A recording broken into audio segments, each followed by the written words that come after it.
오늘은 우리가 에스더 5번째 시간으로 죽으면 죽으리라 라는 제목으로 같이 말씀을 나누도록 하겠습니다. 죽으면 죽으리라 하면 떠오르는 인물은 우리는 에스더죠. 에스더가 유명한 말입니다. 그런데 오늘 에스더 3장을 보면 에스더의 사촌 오빠인 모르드게가 이런 신앙의 절개를 가졌던 사람이라는 걸 우리는 알 수 있습니다. 하만은 아각 사람 함무다다의 아들이다 그랬습니다. 그리고 돈이 굉장히 많았던 사람인 것 같아요. 그러다 보니까 왕에게 은 1만 달란트를 드리겠다라고 서슴없이 말할 수 있었던 사람이었고, 그런 하만을 아하수에로 왕은 높은 지위에 올렸다 그랬어요. 그래서 모든 대신 위에 두었다 그랬습니다. 그만큼 돈이 많았고 왕의 총애를 받으며 권력을 가졌던 사람이 하만입니다. 그런데 그 사람과는 비교도 되지 않을 만큼 낮은 지위에 있던 사람이 2절에 모르드게죠. 그 모르드게는 대궐문을 지키는 사람이었고, 왕의 명령대로 하만에게 모든 사람들이 다 꿇어 절하는데 모르드게는 꿇지 않고 절도 하지 않습니다. 분명히 왕이 조서를 내렸던 것 같아요. 그래서 이 하만에게 절하라고 명령을 내렸던 것 같습니다. 그런데 모르드게는 그 말에 순종하지 않습니다. 그리고 그 말에 순종하지 않으니까 다른 사람들이 모르드게에게 얘기하는 거예요. 어찌해서 왕의 명령을 거역하느냐? 왜 하만에게 절하지 않느냐? 그랬더니 모르드게가 이 말합니다. 4절 같이 읽겠습니다. 시작. 날마다 권하되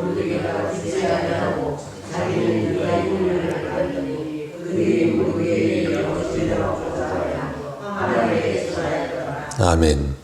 여기서 중요한 건 모르드게를 날마다 그 옆에 있던 사람들이 권했다는 거예요. 하만에게 절을 해라. 그리고 네가 왕의 명령에 순종해라. 그랬더니 모르드게가 그 말을 듣지 않았다 그랬습니다. 날마다 권하는데도 그 말을 듣지 않았어요. 뭔가 특별한 이유가 있는 거예요. 그러면서 자기가 뭐라 그러냐면 자기는 유다인임을 알렸더니 그랬습니다. 나는 유대인이라는 거예요. 그렇기 때문에 이 하만에게 절할 수 없다는 겁니다. 뭔가 신앙적인 이유가 분명한 게 있었던 거예요. 그래서 그 사람들이 어찌되나 보려고 하만에게 그 소식을 전합니다. 이 사람들도 참 그렇죠. 그냥 가만히 있으면 아무 문제가 되지 않았을 텐데 그걸 굳이 하만에게 말을 하는 바람에 하만이 이제는 그 말을 듣고 나서 보니까 성문, 대궐문을 지나다닐 때마다 분명히 관심이 쓰일 거고, 그리고 하만이 모르드게가 누군가를 찾았을 것이고, 그를 계속해서 주목해서 봤을 거예요. 근데 사람들이 다 절을 하는데 그 모르드게만 절을 하지 않는 게 눈에 확 띄었을 겁니다. 분명히 평소에는 신경도 쓰지 않았을 거예요. 누가 절을 하는지 안 하는지 하만이 왔다 갔다 하면서 다 체크하고 있었겠습니까? 그러진 않았겠죠. 그런데 분명히 누구 말을 듣고 나서 보니까 주목이 됐을 거고 관심이 쓰였을 거고 절하지 않는 게 보이니까 어떻게 돼요? 5절 말씀에 보는 것처럼 매우 노하였다 그랬어요. 매우 노하였다. 왜 그렇게 했습니까? 자기를 무시한다고 생각하는 거죠. 왕이 명령까지 내렸고 모든 대신 위에 올라서 있는 사람이었고 돈을 가졌고, 마치 에스더서 1장에 있었던 아하수에로 왕의 모습과 똑같아요. 자기가 모든 것을 가지고 있다고 생각하니까 자기 위에 어떤 누구도 없고 자기 말이 모든 것이 되어야 된다고 생각하는 거예요. 근데 와스디가 말을 듣지 않으니까 어떻게 해요? 그 분노하여 불타는 마음을 주체하지를 못하잖아요. 그래서 결국에는 그 와스디를 폐위시키는 일까지 해버립니다. 이 하만도 똑같은 모습을 보여요. 매우 노합니다. 그리고 무슨 생각을 하냐면 저 모르드게를 제거해야겠다라는 생각을 해요. 근데 문제는 모르드게만을 제거하는 것이 아니라 그 불타는 분노가 점점점 차오르기 시작하더니 어떻게 해요? 이 나라에서 유다인을 아예 다 진멸시켜버려야겠다라는 생각까지 확장되게 됩니다. 이 사람의 분노라고 하는 것은 참 신기합니다. 점점점 커져요. 그래서 사람의 분노, 화와 그리고 이 사랑은 동일한 점이 있어요. 그게 뭐냐면 시간이 지나가면 지나갈수록 더 커진다는 거예요. 사랑하면서록 더 사랑하게 되고요. 분노하고 화를 내면 낼수록 더 분노하고 화가 커집니다. 그래서 우리가 싸울 때도 보면 사람이 이 말이라고 하는 것을 세게 하기 시작하면 어떻게 돼요? 그 말이 점점점 과격해지고 처음에는 부딪힐 때 그렇게 크게 싸움이 일어나지 않아요. 근데 점점점 화를 내다 보면 더 크게 화를 내게 됩니다. 화가 화를 불러요. 참 신기합니다. 사람의 감정이라는 게. 그런 것처럼 이 모르드게도, 이 하만도 모르드게에 대한 분노가 차 있었는데 그걸 자꾸 보다 보니까 어떻게 해요? 그게 점점점 더 끌끌어오르는 거예요. 그래서 하나님은 그것을 사람의 본성을 잘 아시기 때문에 동해 보복법이라는 걸 말씀하셨죠. 눈에는 눈, 이에는 이라는 거예요. 왜냐하면 또 동일한 해만을 입히고 더 이상 해를 입히지 말라는 거예요. 왜냐하면 사람은 내가 한 대 맞으면 한 두세 대 때려야 직성이 풀립니다. 한 대 맞으면 한 대 때린다고 해서 직성이 풀리지 않을 거예요. 그 사람의 악함을 아시기 때문에 하나님 그렇게 말씀하신 거였거든요. 이 하만이 모르드게의 일로 인해서 열이 받아서 어떻게 하는가 하면 유다인들을 멸절시키는데 그 대상이 어떻게 돼요? 노인부터 어린아이까지 여자들을 불구하고, 그러니까 나이 불문, 성별 불문하고 남녀노소 누구든지 다 죽여버리라고 13절에 분명히 이야기를 하는 거예요. 참 잔인하죠. 자기에게 머리 한번 숙이지 않았다는 이유만으로 이렇게까지. 참 안타까운 모습을 봅니다. 그러면서 이렇게 말을 해요. 8절 말씀입니다. 하만이 왕에게 한 말이에요. 같이 읽습니다. 시작. 하만이 아하수에로 왕에게 하려되 한 민족이 왕의 나라 각 지방 백성 중에 흩어져 거하는데 그 법률이 만민의 것과 달라서 왕의 법률을 지키지 아니하오니 용납하는 것이 왕에게 무익하니이다. 아멘. 이 아하수에로 왕 기색을 살피는 측근들의 모습하고 똑같아요. 와스디의 일로 인해서 왕이 열이 받아 있으니까 그 측근이었던 무무간이라는 사람이 어떻게 합니까? 와스디가 왕에게 불순종한 건 그냥 왕과 왕후의 문제가 아니고 이건 무슨 문제라고 확대시켰었어요? 국가적인 문제입니다. 이 소식이 퍼지면 우리 페르시아에 있는 모든 아내들은 남편을 무시하고 그 말을 듣지 않게 될 거고, 그러면 나라의 근간이 무너질 거라고. 그러면서 왕후를 폐위시켜야 된다고 말도 안 되는 소리를 만들어서 문제를 크게 만들었잖아요.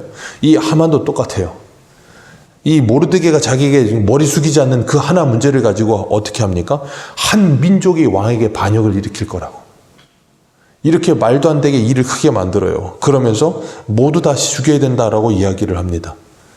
참 사람의 분노와 화라는 게 이래요. 그래서 요한일서 3장 15절에 보면 이런 말씀하십니다. 형제를 미워하는 자마다 살인하는 자니 살인하는 자마다 영생이 구속에 거하지 아니하는 것을 너희가 아는 바라. 사람이 사람을 미워하는, 그래서 인류 최초의 살인이었던 가인이 아벨을 죽이는 일도 보십시오. 그 분노하는 마음과 미워하는 마음 때문에 어떻게 됩니까? 결국은 자기 동생을 죽이잖아요. 그게 사람의 분노와 미워하는 마음이라는 거예요. 그래서 주님은 에베소서 4장 26절에 이렇게 말씀하세요. 분을 내어도 죄를 짓지 말며 해가 지도록 분을 품지 말라. 마귀에게 틈을 주지 말라. 그렇게 말씀하세요. 사람은 누구나 다 분노가 있습니다. 분노라는 것 자체는 잘못된 게 아니에요. 왜냐하면 인간의 감정이고 하나님이 우리에게 주신 감정이에요. 분노는 잘못된 게 아닌데 그 분노를 다스릴 줄 모르면 그것이 어떻게 돼요? 화가 됩니다. 그 분노라는 걸 잘 낼 때도 있어야 됩니다. 왜냐하면 우리가 성도로 살아가면서 하나님의 이름에 망령되이 일컫는 일이 있다던가 이 세상을 살아가는데 하나님의 일을 방해하는 일이 있을 때 우리가 그런 것에 있어서는 분노할 수도 있어야겠죠. 그러나 그 분노가 잘못된 곳으로 퍼지기 시작하고 그 분노가 잘못되게 표출되기 시작하면 그건 어떻게 돼요? 오히려 화가 되는 거예요. 그래서 사람의 감정과 분노도 우리가 컨트롤할 수 있어야 되는 거예요. 그래서 뭐 해야 되냐면 하나님께 기도해야 되는 거예요.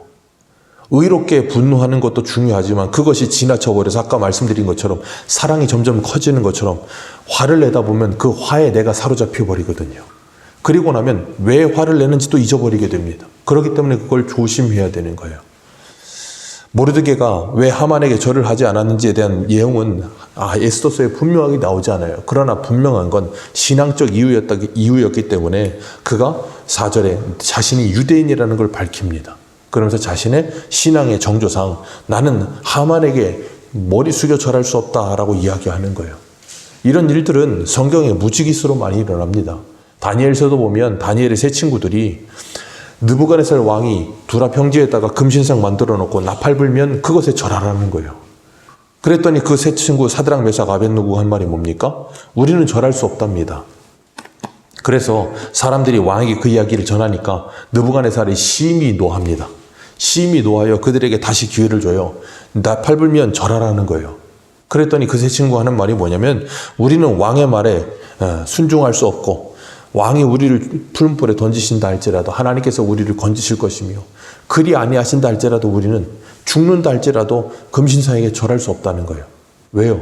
우리의 신앙이, 우리가 믿는 하나님이, 우리는 그런 하나님을 믿기 때문에 그 신상에 절할 수 없다라는 겁니다. 그게 성도가 가지는 신앙의 결계예요. 성도로서의 분명한 이 신앙적인 이 어떤 자부심과 자존감을 가지고 살아가는 것 중요한 겁니다. 세상을 살면서 우리가 그런 이 자존감을 가지고 살지 않으면, 내 정체성, 내가 하나님의 자녀의 신앙인이라는 분명한 정체성을 가지고 살지 않으면 세상 사람과 똑같아집니다. 그리고 여기 말하는 것처럼 하만에게 절하는 일 뭐 그렇게 중요하겠습니까? 그냥 머리 숙이기만 하면 되는 거예요. 아무 문제가 되지 않습니다. 그런데 그걸 하지 못하는 거예요. 계시록에도 보면, 우리 계시록 한 군데 보겠습니다. 계시록 14장입니다.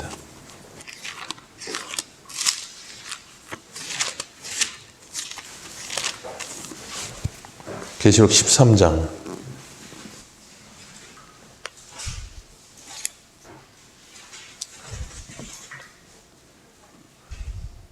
13장 16절입니다. 계시록 13장 16절에서 18절까지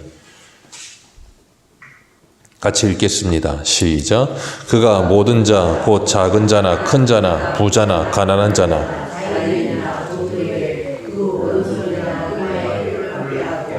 누구든지 이 표를 가진 자 외에는 매매를 못하게 하니, 이 표는 곧 짐승의 이름이나 그 이름의 수라. 지혜가 여기 있으니 총명한 자는 그 짐승의 수를 세어보라. 그것은 사람의 수나 그 수는 666이니라. 아멘. 이게 짐승의 표에 대해서 이야기하잖아요. 그러면서 뭘 이야기합니까? 그 표를 가지지 않은 자는 매매하지 못하게 하니 그랬습니다. 그리고 14장 1절을 볼까요? 14장 1절 같이 읽습니다. 시작. 또 내가 보니 보라, 어린 양이 시온산에 섰고 그와 함께 14만 4천이 서 있는데 그들이 이마에는 어린 양의 이름과 그 아버지의 이름에 쓴 것이 있더라. 아멘. 여기 앞에서는 짐승의 표를 말하고 14장 1절에서는 뭐래요? 하나님의 자녀의 표에 대해서 말씀하십니다. 이 표를 받는다는 거예요. 그리고 13장에서 말하는 이 짐승의 표는 뭘 말하는가 하면 매매하는 조건이 된다는 거예요. 당시 로마에서 이 매매한다 하는 건 쉽게 말하면 길드예요. 상인 조합입니다. 우리도 상가 같은 거 모여있는데 보면 상인 조합 같은 게 있잖아요. 조합이 있잖아요. 그래서 거기 조합장도 있고 거기 들어가야 뭐 이렇게 매매하고 그런데 도움이 되고 지켜주고 그런단 말이에요. 그런 것처럼 로마 시대에도 이 길드에 들어가려면 뭐 해야 되냐면 조건이 있어요. 그게 뭐냐면 로마의 가이사는 나의 주다라는 고백을 해야 되는 거예요. 근데 그리스도인들은 그 고백을 못하는 거예요. 왜냐하면 나의 주는 예수 그리스도 외에 없는 거예요. 그러다 보니까 뭘 못하냐면 매매를 못합니다. 그러니까 뭐 하는 거예요? 쉽게 말하면 이 직업 생활을 하지를 못하는 거예요. 그리고 그 사람들이 어디로 들어가요? 카타콤이나 대림구유 같은 데 지하도시 들어가가지고 햇빛도 들어오는데 안 돼서 거기서 평생을 살다 죽어요. 이유는 하나예요. 나는 예수 그리스도가 나의 주이시며 그 예수 그리스도 외에 나에게 주는 없다예요. 그게 사드락 메삭 아벳느고고 다니엘이고 그게 모르드게예요. 우리 믿음의 선진들은 다 그런 믿음의 정체성과 신앙의 분명한 이 신앙의 양심을 가지고 살았던 사람들이에요. 그렇기 때문에 그 사람들은 세상에 뭐 하지 않아요? 타협하지 않습니다. 그래서 히브리서 11장에서 믿음의 사람들에 대해서 얘기하면서 그런 사람들을 뭐라 그래요? 세상이 감당하지 못하는 사람들. 내가 가진 믿음 때문에 세상과 타협하지 않고 세상을 끝까지 이기는 사람들. 그렇게 말하고 있는 거예요. 그렇기 때문에 성도가 이 세상을 살아가면서 분명한 신앙의 정체성을 가지고 산다는 건 중요한 겁니다. 왜 북한에서 기독교인들을 그렇게 핍박하고 중국이 기독교인들을 그렇게 핍박하는 줄 아십니까? 그들은 자신들이 가진 공산주의라고 하는 것을 사람들에게 주입시켜서 그게 사상이거든요. 주체 사상. 그걸 사람들에게 주입시켜서 그것에 의하여 사람들이 움직이게 만들어야 하는데 그리스도인들은 그걸 받아들이질 않는 거예요. 그걸 못 받아들여요. 왜? 예수가 나의 주이시며 하나님의 말씀만이 내 인생의 가치관이고 내 인생의 삶의 중심이기 때문에. 그러니까 그들이 그렇게 그리스도인들을 죽이는 거예요. 다른 게 아닙니다. 우리가 이 세상을 살아가면서도 똑같은 거예요. 이 세상은 우리가 신앙 양심을 가지고 믿음을 가지고 살기 시작하면 끊임없이 우리를 죽이려고 달려들 수밖에 없어요. 예수님 뭐라 그러십니까? 요한복음 15장에. 너희가 세상에 속하였다면 세상이 너희들을 미워하지 않는다. 그런데 너희들이 내게 속하였기 때문에 미워하는 거다. 너희들보다 먼저 나를 미워했으니 이상하게 여기지 말라. 그게 당연한 거다라고 말씀하시는 거예요. 그러니까 우리가 예수를 믿는다. 그리고 내가 그리스도인이다. 그건 뭘 의미하냐면 나는 세상에 무릎 꿇을 수가 없다예요. 그게 그리스도인의 모습이고 그리스도인의 자세인 겁니다. 그렇기 때문에 우리가 그런 하나님의 사람으로서 이 땅을 살아간다는 것 참 중요합니다. 그렇기 때문에 이 모르드게는 그 정체성, 믿음의 정체성을 가지고 하만에게 무릎 꿇지 않고 머리 숙이지 않는 거예요. 그리고 그것 때문에 결국은 어떻게 됩니까? 자기가 죽을 뿐 아니라 유대인들 모두가 죽을 수 있는 상황까지 이르게 돼요. 그런데도 불구하고 하만은 그 앞에 무릎 꿇지를 않아요. 자, 그 모르드게가 에스더를 어려서부터 자기 딸처럼 키웠다 그랬잖아요. 자, 4장에 가면 에스더가 죽으면 죽으리라 고백합니다. 그 신앙이 어디서 나왔을까요? 자기 사촌 오빠인 모르드게에서부터 흘러나오는 거예요. 어려서부터 그런 신앙으로 자랐기 때문에. 그렇기 때문에 이 에스더서의 가장 위대한 사람, 가장 중심이 되는 사람은 에스더이지만 그 에스더가 에스더 될 수 있었던 이유는 모르드게가 있었기 때문인 거예요. 그가 하나님을 믿는 그 분명한 신앙이 있었기 때문에 그런 거예요. 그렇기 때문에 이 지금 배경이 되는 페르시아는 이스라엘 백성들이 포로에서 돌아가서 수르바벨 성전을 짓고 있을 때예요. 근데 그때 돌아가지 않은 사람들이 여기 남아있다고요. 그때 남아있는 사람이 모르드게와 에스더뿐 아니라 누구도 있냐면 다니엘도 있어요. 다니엘도 고국으로 돌아가지 않습니다. 거기에 남아서 뭐 하고 있어요? 하나님의 사람들을 지키고 있고 그들의 믿음을 지키기 위해서 애쓰고 있는 거예요. 그렇기 때문에 그들이 바벨론에서 돌아가느냐 돌아가지 않느냐로 그들의 신앙을 판단할 수만은 없는 거예요. 우리 한 군데만 보겠습니다. 사도행전 26장 28절입니다. 사도행전 26장 28절.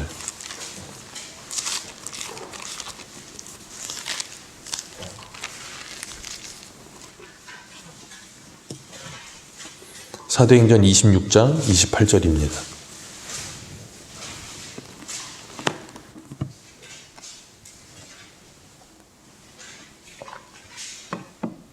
(28절) (29절) 같이 읽겠습니다. 시작. 아그리빠가 바울에게 이르되 내가 적은 말로 나를 권하여 그리스도인이 되게 하려 하는도다.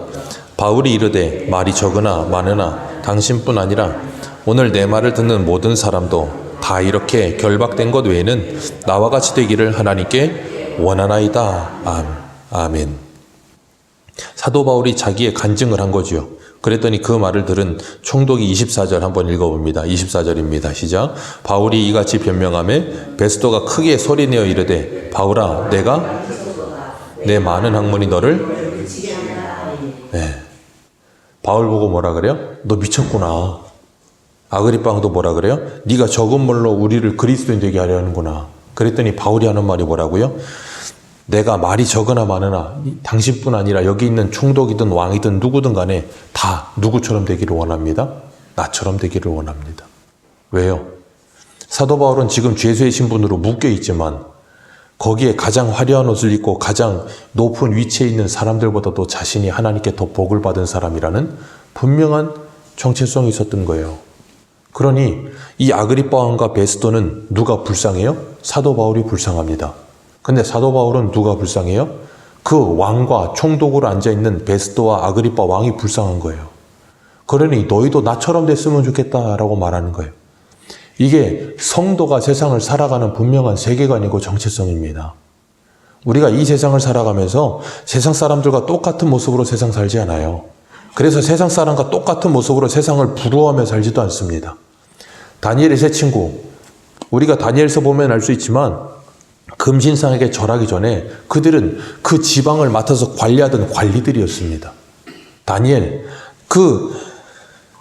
이 바벨론의 총독으로서 가장 높은 위치에 있던 사람이었어요. 근데 자기가 가진 신앙 때문에 어떻게 돼요? 사자굴에 들어가고 풀무불에 들어가는 거예요.